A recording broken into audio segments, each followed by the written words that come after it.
Assalamualaikum warahmatullahi wabarakatuh. Pada kesempatan kali ini kita akan coba mengupas bagaimana kehidupan di hari akhirat dan apa yang dikatakan dengan hari akhirat.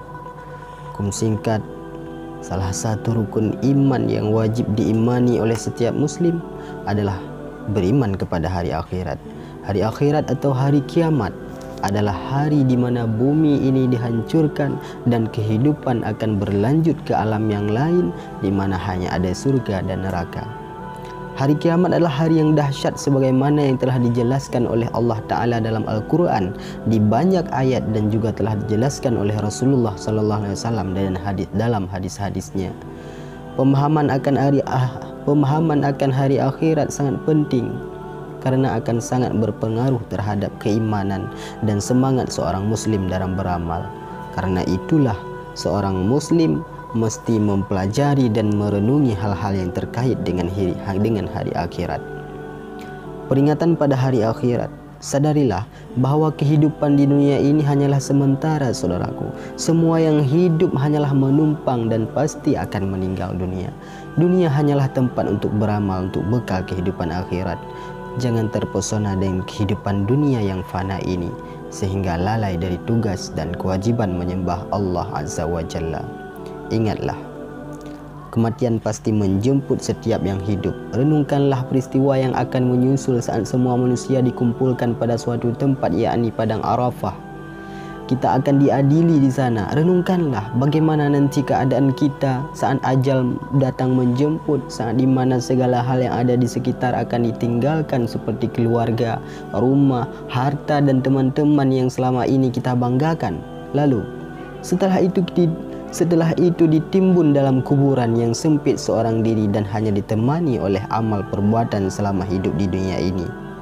Sudahkah kita menyiapkan amal soleh yang akan menjadi penyelamat di alam kubur dan pada hari pengadilan nanti? Kematian merupakan hal yang pasti akan dialami oleh setiap-tiap yang bernyawa. Hal ini telah dijelaskan oleh Allah Azza wa Jalla dalam firman dalam surah Ali Imran. Bagaimanakah pencabutan nyawa orang-orang saleh dan orang-orang zalim? Pencabutan nyawa orang-orang saleh dilakukan dengan lembut dan nyawa pun keluar dengan mudah. Lalu setelah itu nyawa yang telah keluar dari jasad tersebut diberi wewangian daripada surga. Kemudian malaikat mencabut nyawa membawa ruh itu ke hadapan Rabb. Dan para penghuni langit yang dilewatinya semua memujinya dan memanggilnya dengan nama yang terbaik. Hal ini telah diceritakan panjang lebar dalam hadis Rasulullah SAW dalam riwayat Barzah bin Azib. Ingatlah, saat di masa sangkakala ditiup pertama kalinya dan semua yang ada di bumi maupun di langit meninggalkan kecuali yang dikehendaki oleh Allah Subhanahu wa taala. Lalu kemudian sangkakala ditiup untuk kedua kalinya dan semua makhluk bangkit lagi, mulai dari manusia yang pertama sampai manusia yang terakhir.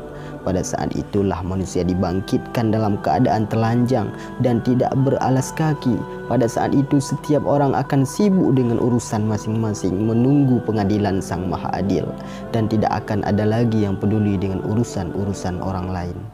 Renungkanlah, setiap muslim hendaknya merenungi hari-hari yang dahsyat ini. Saat semua manusia dikumpulkan di satu tempat yang mempertanggungjawabkan amalnya selama di dunia ini.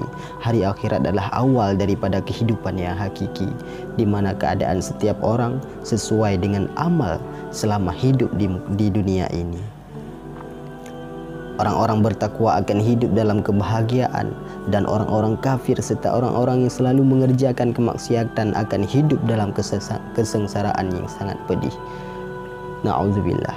Allah bertakwa, orang-orang yang bertakwa akan dimasukkan ke syurga yang penuh dengan kenikmatan. Adapun orang-orang kafir, orang-orang fasik akan dimasukkan ke neraka dengan penuh kesengsaraan. Billahi taufiq wal hidayah. Wassalamualaikum warahmatullahi wabarakatuh.